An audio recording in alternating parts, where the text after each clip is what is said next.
Hello friends, welcome to learn लो। मेरा नाम है पंकज वर्मा। मैं उम्मीद करता हूँ आप लोग अच्छे होंगे। आज का हमारा टॉपिक है जम्मू एंड कश्मीर। ये काफ़ी इंटरेस्टिंग टॉपिक है और यकीन मानिए आज आपको बहुत सारी चीज़ें जानने को मिलेंगी जम्मू एंड कश्मीर के बारे में। आज हम बहुत सारे फैक्ट डिस्कस करेंगे, जैसे कि जम्मू का ओरिजिन कैसे हुआ, JNK का नाम कैसे रखा गया, यहाँ कौन कौन से रूलर हुए और इसकी लोकेशन क्या है। तो चलिए हम सबसे पहले अपना लेक्चर शुरू करते हैं एक कोट के साथ। शेख सईदा एक पर्शियन पोइट थे जिन्होंने सबसे पहले कश्मीर के बारे में लिखा था। If there is any heaven on earth it is here in Kashmir. उसके बाद मुगल एम्परर जहांगीर जब 17वीं सेंचुरी में कश्मीर आते हैं तो ये भी लिखते हैं, if there is a heaven on earth it's here it's here it's hair.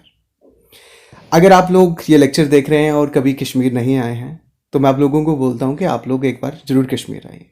ये काफ़ी ब्यूटीफुल जगह है। तो सबसे पहले हम लोग लोकेशन के बारे में देखते हैं। देखिए ये इंडिया का मैप है। अगर हम JNK की लोकेशन देखते हैं तो जो नॉर्थ मोस्ट पार्ट है इंडिया का वो JNK है। ठीक है, देखिए अगर JNK की बात करते हैं तो इसके वेस्ट में है पाकिस्तान। अगर हम ऊपर बात करते हैं नॉर्थ वेस्ट में है अफ़गानिस्तान और इसके ईस्ट में पड़ता है चाइना। अगर हम इंडिया के साथ देखते हैं तो इंडिया को जो टच करता है पंजाब को और फिर टच करता है हिमाचल प्रदेश को। देखिए एक्चुअल में जो JNK जो इंटरनेशनल कंट्रीज हैं उनको टच करता है पाकिस्तान, अफगानिस्तान और चाइना को, और इंडिया की जो स्टेट्स को टच करता है वो करता है पंजाब और आपके हिमाचल प्रदेश को। देखिए जो आप मैप देख रहे हैं एक्चुअल में अब हमारे पास इतना एरिया नहीं बचा हुआ है। तो जो एक्चुअल मैप है जम्मू एंड कश्मीर का वो कुछ इस तरह से है।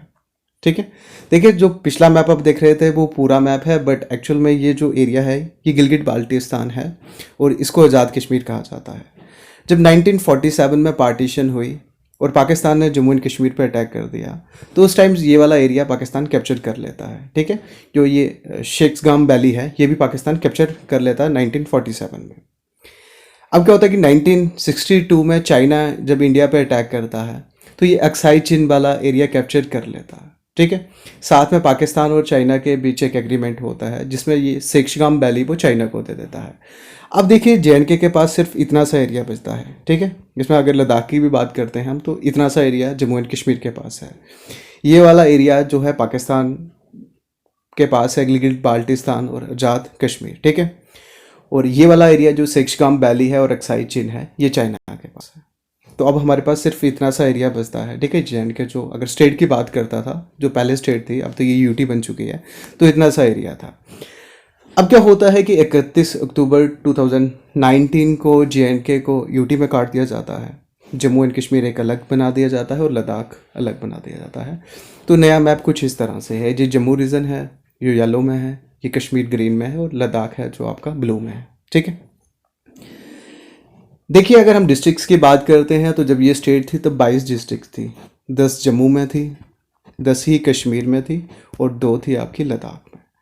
तो अगर हम जम्मू से बात करते हैं सबसे पहले, जो अगर जम्मू से शुरू करते हैं सबसे पहले कठुआ पड़ता है, उसके बाद सांबा है, फिर जम्मू है, फिर उधमपुर है। इस साइड आ जाता है रियासी, फिर राजौरी, फिर पुंछ। अगर हम इस साइड जाते हैं तो डोडा पड़ जाता है और ये किश्तवाड़ है, ये रामबन है। ये 10 डिस्ट्रिक्टें पड़ती हैं जम्मू रीजन की। अगर हम बात करते हैं कश्मीर की तो सबसे पहले कुलगाम है, शोपियां है, अनंतनाग है, आपका बडगाम है, श्रीनगर है, बारामूला है, गंदारबल है, बांडीपुरा है, कुपवाड़ा है। ये सारी पड़ती हैं कश्मीर में। और हम लद्दाख की बात करते हैं तो लद्दाख में 2 डिस्ट्रिक्ट हैं, कारगिल और एक लद्दाख। ठीक है, ये कुछ इस तरह का मैप दिखता है।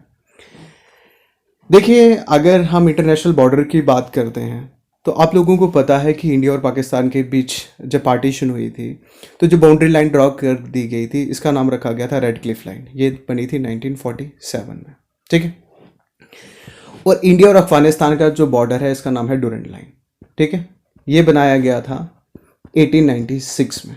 ठीक है, और इंडिया, चाइना और तिब्बत को जो अलग करता था इसको कहा जाता था मैकमोहन लाइन। ये बनाई गई थी 1914 में। ठीक है, देखिए ये तीनों तो आप लोगों को पता होगी कि इंडिया और पाकिस्तान के बीच जो बाउंड्री है उसको कहा जाता है रेड क्लिफ, और इंडिया और अफगानिस्तान के बीच है उसको कहा जाता है डूरेंट लाइन। ये 1896 में बनी थी। और इंडिया और चाइना और तिब्बत को जो अलग करता था, मतलब जो ब्रिटिश इंडिया और ये ऊपर वाले पार्ट को अलग करता था, इसको कहा जाता था मैकमोहन लाइन और 1914 में ड्रा की गई। देखिए जब 1962 में चाइना इंडिया पे अटैक कर देता है तो यहाँ तक आ जाता है, ये वाला एरिया कैप्चर कर लेता है। बट 1963 में जब डिस्प्यूट सॉल्व होता है तो चाइना ये वाला लैंड वापस नहीं करता है और अक्साई चिन अपने पास रख लेता है। तो इसलिए इस जो सीज फायर लाइन को कहा गया है लाइन ऑफ एक्चुअल कंट्रोल। 1972 में इंडिया और पाकिस्तान का जो एग्रीमेंट होता है, शिमला एग्रीमेंट, उसके बाद इस वाले एरिया को जो पाकिस्तान ने कैप्चर किया गया था, इसको कहा जाता है लाइन ऑफ कंट्रोल। देखिए, line of control and line of actual control are not recognised as international boundary. ठीक है, तो देखिए, अगर इंडिया की बात करते हैं, हमने आपको बताया कि इंडिया और पाकिस्तान में इंटरनेशनली जो बाउंड्री है उसका नाम है रेड क्लिफ। इंडिया और अफगानिस्तान ये छोटा सा टच करता है। ठीक है, तो अगर इंडिया और अफगानिस्तान की बात करते हैं तो डूरन लाइन है। इंडिया और चाइना की ये वाली बाउंड्री का नाम है मैकमोहन लाइन, और जो JNK को टच करती है उसका है लाइन ऑफ एक्चुअल कंट्रोल। देखिए, अगर हम कश्मीर की हिस्ट्री के बारे में बात करते हैं तो ये काफ़ी पुरानी मानी जाती है। एक बहुत ही फेमस किताब है जिसका नाम है रचिता रांगनी, जो लिखी गई है कल्हाना के द्वारा। इस किताब में ये बताते हैं कि जो कश्मीर का इतिहास है वो 5000 साल से भी ज़्यादा पुराना है। अब हम बात करते हैं कि कश्मीर का नाम कश्मीर कैसे पड़ा, तो इसके पीछे एक स्टोरी है। देखिए, कश्मीर में क्या था कि एक लेक थी सतीसार, वहाँ पे एक राक्षस रहता था जिसका नाम था बाहुदेव। अब एक कश्यप ऋषि थे जो माना जाता है कि लॉर्ड ब्रह्मा के पुत्र थे। वो जाते हैं यात्रा के लिए कश्मीर। जब वो सतीसार लेक पे पहुंचते हैं तो बाहुदेव को देखते हैं और बाहुदेव को मार देते हैं। ये देखकर वहाँ के लोग कश्यप ऋषि से बोलते हैं कि आप सतीसार लेक को सुखा दीजिए। तो कश्यप ऋषि सतीसार लेक को सुखा देते हैं और कहते हैं कि अब से यहाँ पे ब्राह्मण्स रहेंगे, और इन्हीं ब्राह्मण्स को हम लोग कहते हैं कश्मीरी पंडित्स। ठीक है, यही कश्मीरी पंडित से वही ब्राह्मण्स थे। आहिस्ता आहिस्ता इसका नाम पड़ गया कश्यप मार, इसको तब लोग बोलने लगे, और स्लोली स्लोली इसका नाम काशमार पड़ गया।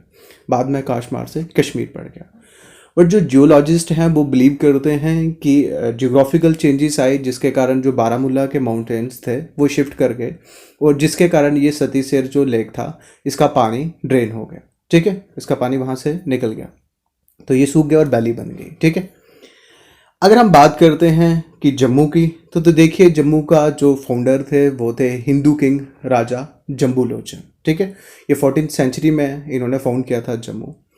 अब क्या होता है कि एक दिन ये शिकार पे निकले होते हैं। ठीक है, ये तवी रिवर पे पहुंचते हैं और वहाँ ये क्या देखते हैं, एक बकरी और एक शेर एक साथ पानी पी रहे होते हैं। ये उसको देख के बहुत इंप्रेस हो जाते हैं और डिसाइड करते हैं कि मैं इस जो टाउन का नाम अपने नेम पे रखूँगा। उनका नाम था जम्बू।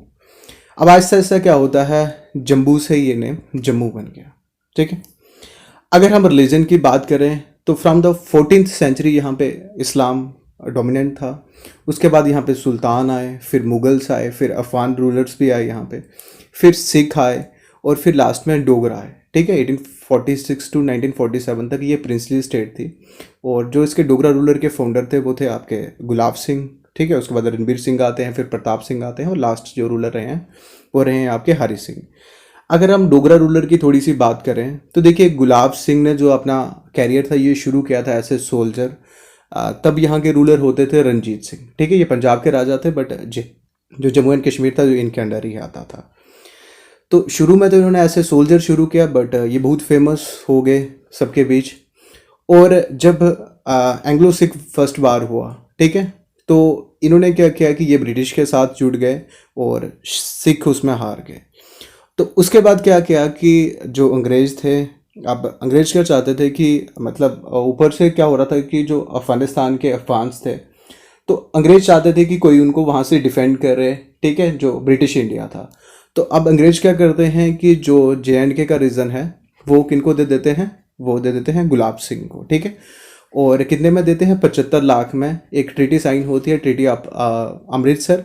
और जो थे गुलाब सिंह ये खरीद लेते हैं किसको, जम्मू एंड कश्मीर को, किससे, ब्रिटिश इंडिया से। ठीक है, अंग्रेजों से। तो जो इसके फर्स्ट रूलर थे वो थे गुलाब सिंह, और इसके जो लास्ट रूलर थे वो थे हरि सिंह। मैं उम्मीद करता हूँ आपको आज का लेक्चर अच्छा लगा होगा। देखिए, हम लोगों ने आपको बताया था कि हम लोग JKSSB अकाउंट असिस्टेंट का सिलेबस शुरू करने वाले हैं अपने चैनल पे, और हमने ये शुरू भी कर दिया है। आपने देखा होगा कि हमने एक कंप्यूटर का लेक्चर भी डाला हुआ है, और आज हम जम्मू एंड कश्मीर की हिस्ट्री से शुरू कर रहे हैं। ठीक है, तो आप लोग अपने दोस्तों को भी बोलिए कि सब्सक्राइब करिए चैनल। ठीक है, thanks for watching learn low.